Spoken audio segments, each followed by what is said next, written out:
Right now, as you read this, the very map of the United States is being redrawn, not by a pen, but by the relentless pounding rhythm of the North Pacific.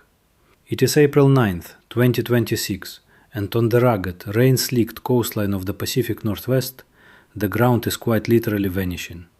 This is not a slow geological crawl that our grandchildren will have to deal with.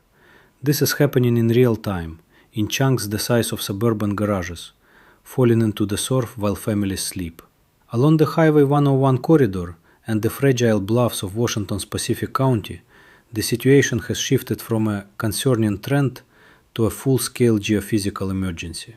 What USGS sensors and NOAA orbital LiDAR data have captured in the last 48 hours changes everything we thought we knew about coastal stability. The land isn't just eroding, it is failing structurally, collapsing into the sea at a rate that has left local engineers paralyzed. We are talking about streets that were paved and functional last summer, now ending in midair, dangling utility lines over a 30-foot drop. We are talking about homes that have stood for 60 years, houses where children were raised and retirements were planned, dropping into the churning gray water of the Pacific without a single moment of tectonic warning. This is a story of a landscape in a state of total liquid surrender. The scale of the loss is staggering. In parts of the Washaway Beach region and the soft-cliffed communities of the Oregon coast, we are seeing the shoreline retreat by as much as 3 to 5 feet in a single high tide event. That is not an annual average. That is the toll of a single Tuesday afternoon. But the true shock lies in the disparity of the response. This is not just a disaster of geology, it is a disaster of Darwinian economics. While certain stretches of the coast are being fortified with millions of dollars in federal grants and state-of-the-art riprap, other communities, often just a few miles down the road, are being told they are not worth the investment. They are being deprioritized in the cold language of government risk assessment models. This is a story about the haves and the have-nots of the American coastline. It is a story about whose zip code deserves a seawall and whose history is allowed to be reclaimed by the tide. As the climate loads the dice and the Pacific rises, the question is no longer how do we save the coast, but who gets to stay and who gets left behind. The clock is ticking. The saturation levels in the glacial till are at a record high, and the next high tide cycle begins in less than 4 hours. The ground is moving, the map is shrinking, and for the people living on the edge of the Pacific, the American dream is quite literally falling off a cliff. The catastrophic failure of the American coastline did not begin with a bang, but with a silent, invisible surge in pore water pressure deep within the Pleistocene age marine terraces. To understand why the Pacific Northwest is currently liquefying, we have to look at the data from the harrowing winter of 2025 to 2026. At 4:12 a.m. on January 14, 2026, a series of high-sensitivity seismographs maintained by the Pacific Northwest Seismic Network began registering a strange, low-frequency hum near Glen Eden Beach, Oregon. It wasn't the sharp spike of a tectonic shift along the Cascadia subduction zone. Instead, it was the acoustic emission of a landscape under terminal stress. According to USGS reports, GNSS Global Navigation Satellite System stations anchored into the bluffs recorded a sudden lateral offset of 14 centimeters in less than 6 hours. This wasn't just erosion, it was a rotational slump on a massive scale. The geophysical reality is brutal. Unlike the granite bastions of the East Coast, the bluffs of the Oregon and Washington coasts are often composed of geological junk, a chaotic mix of poorly consolidated sand, silt, and glacial till. This material is structurally weak, held together by nothing more than precarious friction. When the atmospheric rivers of early 2026 dumped record-breaking precipitation across the region, that friction vanished. We are seeing a total loss of cohesion, explains Dr. Marcus Thorn, a senior coastal geologist with the Oregon Department of Geology and Mineral Industries, DOGAMI. The rainwater percolates through the porous upper sand layers until it hits an impermeable layer of ancient Miocene clay. It collects there, creating a lubricated slip plain. The weight of the saturated land above becomes unbearable.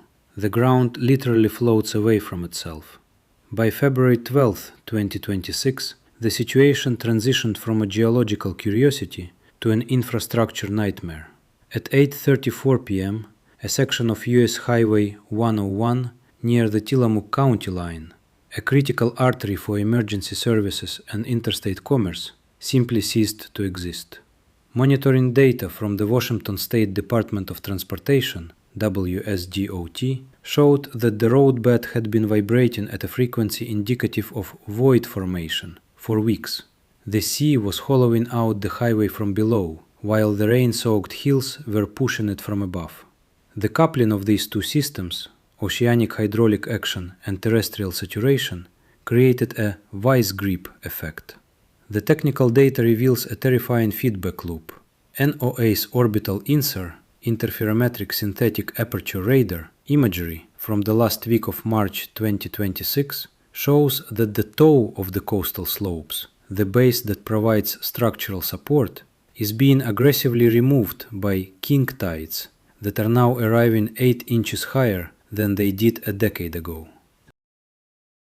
Without the toe to hold it back, the entire cliff face is undergoing what engineers call retrogressive failure. One slide triggers another, further inland, moving the crisis toward neighborhoods that thought they were safe for the next century. In the operations center at the National Weather Service in Portland, the tension is palpable.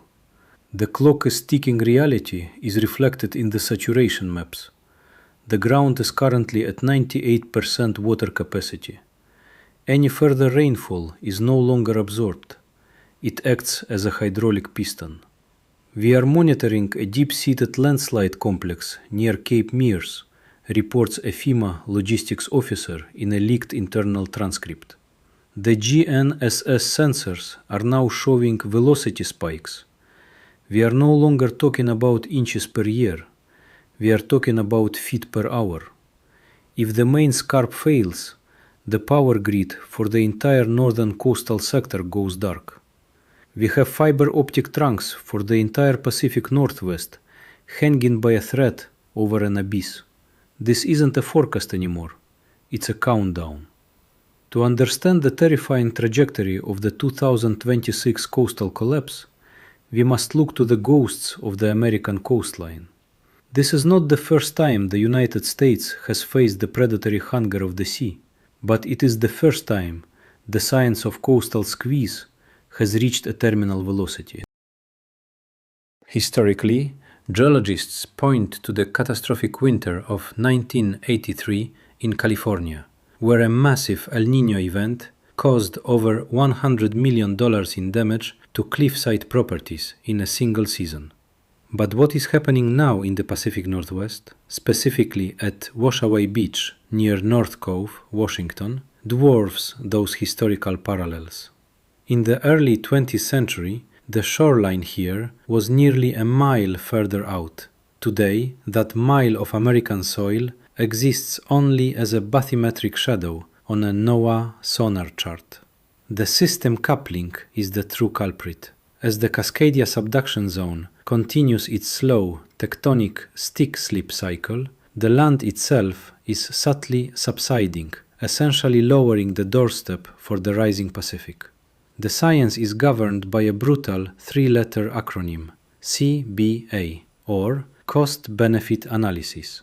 This is the logic of the ledger used by the U.S. Army Corps of Engineers, USACE, to decide which American citizens are worth saving. Under federal guidelines, for a community to receive a taxpayer-funded seawall or beach nourishment project, the economic value of the protected assets must significantly outweigh the construction costs. This creates a geological caste system. In high-value enclaves like Malibu or the strategic industrial zones of the Gulf Coast, the CBA ratio easily clears the threshold. But for the working-class fishing villages of the Washington coast or the historic heritage sites of the Oregon Bluffs, the math simply fails. The formula doesn't care about your grandfather's grave or the fact that your family has lived on this ridge since the 1880s, notes Sarah Jenkins, a former USACE regional planner. If the real estate market value of your street is $5 million and the revetment costs $15 million, the government's official policy is to let you drown. We call it managed realignment, but for the people on the ground, it's a death sentence for their heritage. This policy of selective survival is perfectly illustrated by the disparity between South Jetty Terminal and the neighboring community of Oaks Bluff. In 2022, a consortium of energy companies, realizing that a critical LNG export hub was only 200 feet from a collapsing cliff, bypassed federal bureaucracy and funded their own $40 million dynamic revetment. They moved 1.5 million cubic yards of cobble and armor stone to create an artificial barrier. The result? The terminal is safe, for now. But according to USGS coastal models, that very defense has triggered a phenomenon known as terminal scour. By hardening one section of the coast, the wave energy is not dissipated, it is deflected. Like a hydraulic jet, the ocean is now carving into the unprotected bluffs of Oaks Bluff with double the intensity. The private protection of an energy asset has accelerated the destruction of the neighboring American homes. The forecast models from the coastal storm modeling system are flashing red. In 2026, the convergence of a perfect storm setup, a record-breaking low-pressure system in the Gulf of Alaska, combined with a Perigean spring tide, is projected to cause deep-seated rotational failures along 40% of the soft sediment cliffs in the region. Scientists are tracking a weak layer of saturated clay, approximately 15 meters below the surface. Monitoring data from piezometers, sensors that measure water pressure in the soil, shows that the ground is currently liquefying from the inside out. We are witnessing a cycle that used to take 500 years compressed into a single decade. This is the Great American Retreat, a forced migration driven not by choice, but by the cold, hard physics of a landscape that is no longer solid. The twist is that we knew this was coming. We have the maps, we have the LiDAR, we have the historical data of the 1700 Cascadia earthquake that dropped the coastline by 6 feet in minutes. The 2026 crisis is simply that ancient tectonic depth finally being called in, and the government is currently deciding which neighborhoods are too expensive to bail out. The statistics of coastal retreat are cold, but the reality on the ground in the spring of 2026 is visceral and agonizing. For Elena Vance, a 58-year-old retired school teacher in the Oaks Bluff district of Washington, the end of her world didn't arrive with a tsunami. It arrived with the sound of a pistol shot. At 3:14 a.m. on March 14, 2026, the structural timber of her home's foundation snapped as the ground beneath her master bedroom migrated 6 feet toward the Pacific.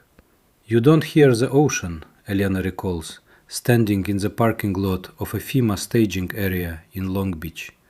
You hear the earth screaming. It's a grinding, wet sound, like a shovel being pushed into heavy gravel, but amplified 1,000 times. I had 4 minutes to grab my cat and my documents. By 3:20 a.m., my kitchen was gone. Just a clean sheer into the dark. Elena's story is the face of a $4.2 billion economic catastrophe currently unfolding across the Pacific Northwest. Her home, once appraised at $875,000, is now a liability. Because her neighborhood was designated as Zone 4, no active intervention area by state planners, there was no seawall to slow the tide. Her insurance company, citing foreseeable geological subsidence, has denied her claim. She is part of the stranded asset generation.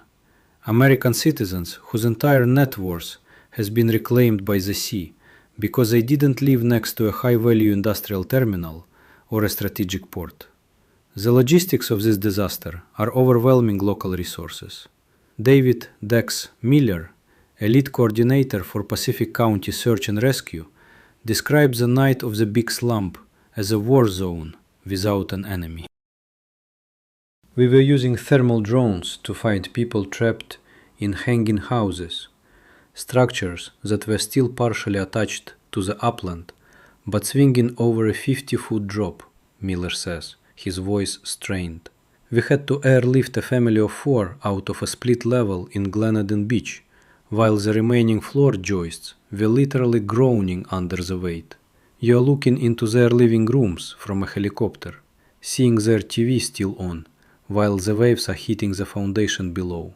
It's a psychological trauma that maps don't capture. The damage extends far beyond private property. The coupled system of the 2026 collapse has targeted the regional interstate heartbeat. The Bonneville Power Administration, BPA, has reported that 3 major 500 kilovolt transmission towers near the coastline are currently in critical lean status. The ground is moving too fast for traditional stabilization. If these towers fail, the power grid for the entire coastal corridor, including vital Coast Guard stations and regional hospitals, will suffer a catastrophic brownout during the peak of the storm season. Furthermore, the fiber optic backbone that handles 15% of the Trans-Pacific data traffic, buried beneath the coastal highways, is being stretched to its breaking point by the lateral soil displacement. Ecologically, the disaster is creating biological dead zones. As hundreds of homes, septic tanks, and asphalt roads slide into the ocean, they introduce a toxic cocktail of lead paint, household chemicals, and microplastics into the pristine marine sanctuaries of the Pacific. The massive influx of sediment, millions of tons of silt, is smothering the gravel beds of local rivers where endangered coho salmon spawn. We are seeing the simultaneous destruction of a human community and the natural ecosystem, says Dr. Juliana Reyes, a USGS environmental scientist. The cliff isn't just taking land, it's depositing a century of industrial and domestic waste directly into the food chain. By April 2026, the relocation of displaced families has become a massive logistical hurdle for FEMA and the Red Cross. Temporary retreat camps are being established in the higher elevations of the Coast Range, but the social fabric is tearing. There is a growing erosion resentment between the residents of protected industrial priority zones and those in the managed realignment areas. The USD damage figures continue to climb as real estate values in red zones plummet to zero, wiping out the tax base of entire counties. This is a total systemic failure, a breakdown of the American promise of land permanence. The Pacific is not just eroding the soil, it is eroding the very concept of home. The events of 2026 are not an anomaly, they are the opening credits of a much larger, more permanent restructuring of the American landscape. As we look towards the 2030s, the data from the USGS Coastal Change Hazards portal paints a picture of a nation in retreat.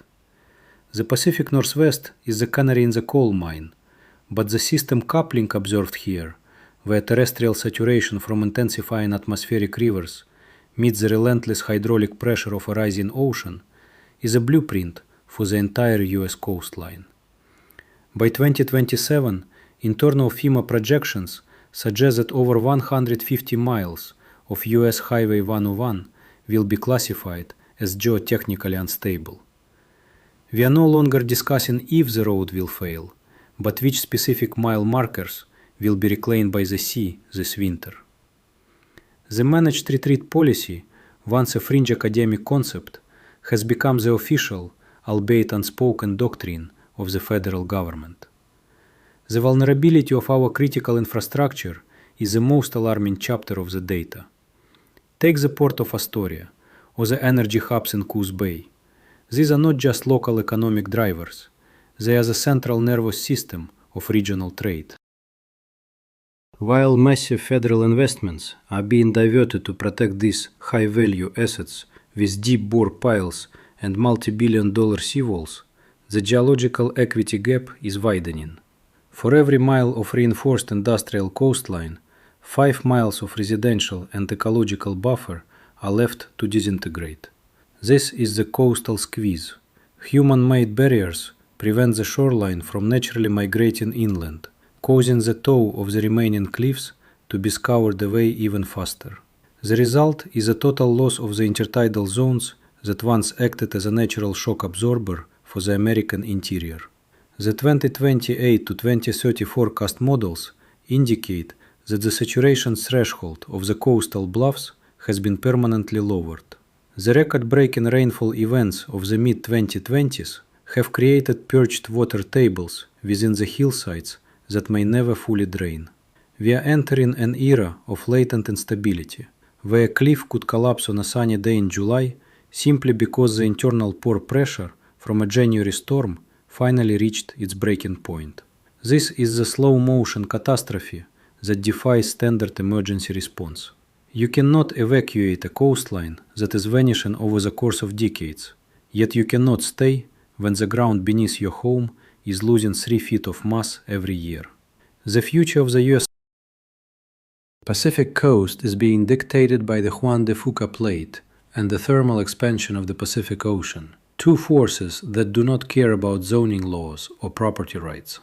As the land continues its subtle tectonic subsidence, the blue line of permanent inundation moves further into our communities. By 2035, towns like Ocean Shores and Cannon Beach may find themselves transformed into seasonal islands, connected to the mainland only by crumbling causeways that are too expensive to maintain. The abandonment formula used by the Army Corps of Engineers will eventually dictate the fate of millions. If the net present value of a town doesn't exceed the mobilization cost of a dredge, that town is already a ghost. This is the uncomfortable truth of the 2026 crisis. The American map is a temporary document. We have lived through a brief, unusually stable period of geological history and mistaken it for permanence. The tectonic fury of the Pacific Northwest is simply the Earth reasserting its fluid nature. The lighthouse at Cape Meares, much like its doomed counterparts on the East Coast, stands as a sentinel of this transition.